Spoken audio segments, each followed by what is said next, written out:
ಇನ್ನು ಮಂಗಳೂರು ಕರಾವಳಿ ಭಾಗದಲ್ಲಿ ಎಸ್ಪೆಷಲಿ ಉಡುಪಿ ಮಂಗಳೂರು ಈ ಭಾಗದಲ್ಲೂ ಕೂಡ ವ್ಯಾಪಕವಾದ ಮಳೆ ಆಗ್ತಾ ಇದೆ. ಅರಬ್ಬಿ ಸಮುದ್ರದಲ್ಲಿ ವಾಯುಭಾರ ಕುಸಿತದ ಪರಿಣಾಮ ಮಂಗಳೂರಿನ ಅರಬ್ಬಿ ಸಮುದ್ರದಲ್ಲಿ ಅಲೆಗಳ ಅಬ್ಬರ ಮಂಗಳೂರು ಭಾಗದಲ್ಲಿ ತೀರಕ್ಕೆ ಬಂದು ಅಪ್ಪಳಿಸ್ತಾ ಇವೆ. ಬೃಹತ್ ಗಾತ್ರದ ಅಲೆಗಳು. ಅರಬ್ಬಿ ಸಮುದ್ರದಲ್ಲಿ ವಾಯುಭಾರ ಕುಸಿತ, ಸಮುದ್ರ ತೀರದುದ್ದಕ್ಕೂ ಕೂಡ ಹೆಚ್ಚಾಗಿದೆ ಗಾಳಿಯ ವೇಗ. ಇನ್ಫ್ಯಾಕ್ಟ್ ಆ ಗಾಳಿಯ ಎಫೆಕ್ಟ್ ನೀವು ಬೆಂಗಳೂರಿನಲ್ಲೂ ಕೂಡ ಇವತ್ತು ನೋಡ್ತಾ ಇದ್ದೀರಾ. ಕಡಲ್ ಕೊರೆತದ ಭೀತಿಯಲ್ಲಿ ಮಂಗಳೂರಿನಲ್ಲಿ ಈಗ ಕಡಲ್ ಕೊರೆತದ ಭೀತಿ ಜೋರಾಗಿದೆ. ಭಾರೀ ಗಾತ್ರದ ಅಲೆಗಳು ಬಂದು ಬಂದು ಬಂದು ದಡಕ್ಕೆ ಅಪ್ಪಳಿಸಿದಾಗ ಅದು ಕಡಲ್ ಕೊರೆತ ಆಗ್ತಾನೇ ಇರುತ್ತೆ. ಹಾಗಾಗಿ ಅದಕ್ಕೂ ಒಂದು ಶಾಶ್ವತ ಪರಿಹಾರ ಸಿಕ್ಕಿಲ್ಲ ಬಿಡಿ.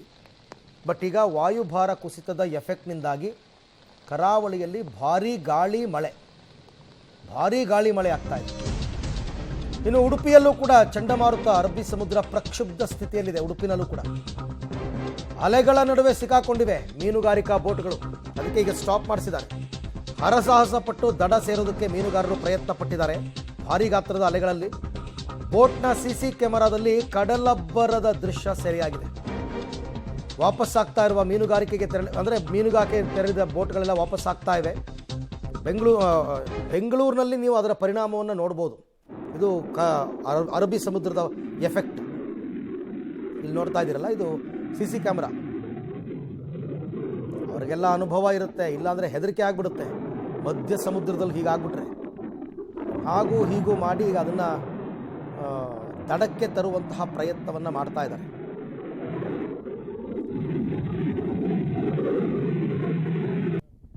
ವಾಡಿಕೆಯ ಮುಂಗಾರು ಜೂನ್ 1ನೇ ವಾರ ಅಥವಾ 2ನೇ ವಾರಕ್ಕೆ ಕರಾವಳಿಯನ್ನು ಪ್ರವೇಶ ಮಾಡಬೇಕಾಗಿತ್ತು.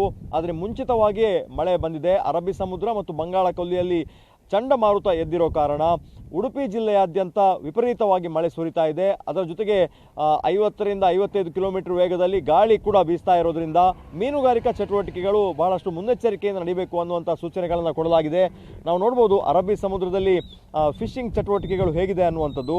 2-3 ದಿವಸದ ಹಿಂದೆಯೇ ಒಂದು ಸೂಚನೆಯನ್ನು ಕೊಡಲಾಗಿತ್ತು. ಚಂಡಮಾರುತ ಲಕ್ಷದ್ವೀಪದ ಭಾಗಗಳಲ್ಲಿ ಅಪ್ಪಳಿಸಿದೆ, ಹಾಗಾಗಿ ಮೀನುಗಾರರು ಬಹಳ ಕಟ್ಟೆಚ್ಚರದಿಂದ ಇರಬೇಕು ಅಂಥೇಳಿ.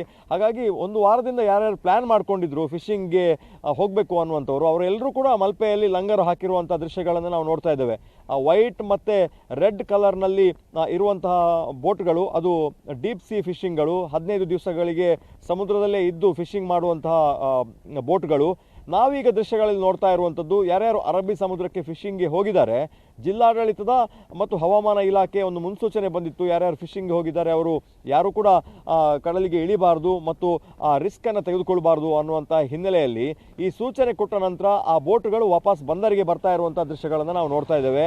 ಆ ರೆಡ್ ಕಲರ್ನ ಬೋಟ್ಗಳು 15 ದಿವಸ 10 ದಿವಸ ಹಿಂದೆ ಹೋಗುವಂತಹ ಬೋಟ್ಗಳು ಮತ್ತು ಯಾವೆಲ್ಲ ಬೋಟ್ಗಳು ಮೊನ್ನೆ ಹೊರಟಿತ್ತು ಆ ಬೋಟ್ಗಳು ಕೂಡ ವಾಪಸ್ ಬಂದರಿಗೆ ಬರ್ತಾ ಇರುವಂಥದ್ದು.